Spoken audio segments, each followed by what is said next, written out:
Van weer een speeddate en nou met Luwe Tamminga. Luwe Tamminga is listloeker van de VVD. En werd de oren listloekers zeiden van nou, we moeten als achtergrond maar even een mooi plaatje van het Wetterha of van het Gemaal of misschien van het Rijt of het Boerenstek.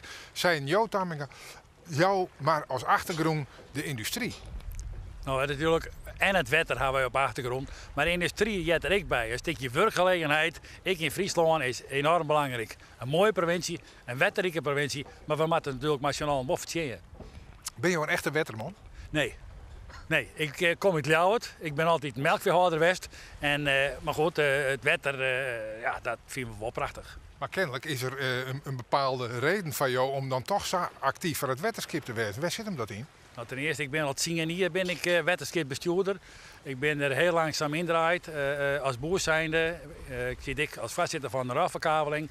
En heel langzaam ben je toch warm worden voor het wetterbeheer. Maar het is enorm belangrijk om op een hele goede manier onze klanten goed te bedingen. Zowel de natuur, maar ook de landbouw, zodat we er natuurlijk wel optimaal produceren kunnen. Nou, binnen de verschillende partijen, zowel landelijke politieke partijen als regionale en ik nog eens belangenpartijen die het mij doen. Waarom is het zo wichtig dat de VVD als VVD mij doet? Nou, als VVD, wij vinden gewoon dat we uw stem laten maken binnen het wetterskip. We hebben natuurlijk de geborgden zitten, maar ik de politieke zitten. En het is met name de ingezetenen die we op deze manier toch uw stem laten kennen. Ja, we weten dat er een soort boeren ik bij de VVD zitten, maar die zitten ik wel bij een van die belangenpartijen. Wordt het net een beetje onduidelijk, zo? Het is natuurlijk wel ontzettend belangrijk dat wij uw stem op die manier goed laten. Het bedrijfsleven, maar natuurlijk ook de rest. Wat is de wichtigste taak nevens jou dat het wetterskip de komende tijd verstiet?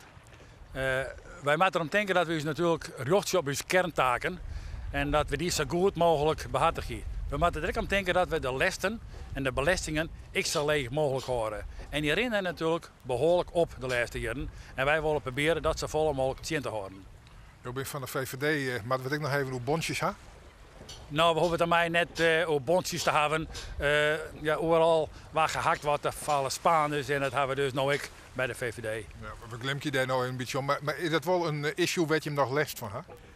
Ik weet het net, volgens mij net. Als ik nou hier op het moment hoe we in de peilingen staan, dan gaat het behoorlijk goed. De maatregelen zijn daar vernomen en daar mij is het nou uit.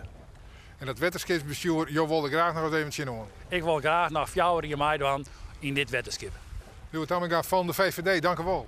Graag gedaan.